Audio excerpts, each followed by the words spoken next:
અંકલેશ્વરના પાનોલી, સંજાલી સહિત અનેક ગામોમાં જળબંબાકારની સ્થિતિ સર્જાઈ છે. પાનોલી જીઆઈડીસીમાં માર્ગો પર પાણી ભરાવો તો સંજાલીના નીચાણવાળા માર્ગ પર ઘૂંટણસમા પાણી ફરી વળ્યા હતા. અંકલેશ્વરમાં 2 દિવસથી પડી રહેલા સામેલાધાર વરસાદને લઈ ચારેકોર જળબંબાકાર શહેર અને તાલુકામાં થઈ ગયો છે. આ વચ્ચે અંકલેશ્વરને અડીને આવેલ કાપોદ્રા, ભડકોદરા, ગળખોલ સહિત ગામોમાં વિવિધ સોસાયટી અને નીચાણવાળા વિસ્તારમાં પાણીનો ભરાવો થતાં અનેક લોકોને મુશ્કેલી વેઠવી પડી હતી. તો પીરામણ ગામમાં પણ નીચાણવાળા વિસ્તારમાં પાણી ભરાવો થયો હતો.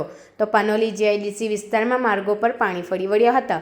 વિવિધ માર્ગો પર પાણી વહેતું જોવા મળ્યું હતું. વાનખાડી છલોછલ વહેતી હોવાથી પાણી નિકાલ અવરોધાયો હતો, જેને લઈ પાનોલી જીઆઈડીસીમાં સમસ્યા સર્જાઈ હતી.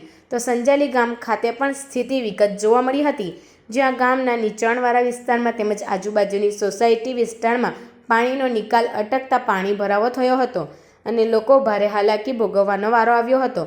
તો માર્ગો પર 1 થી 2 ફૂટ પાણી વચ્ચે પસાર થવું પડ્યું હતું.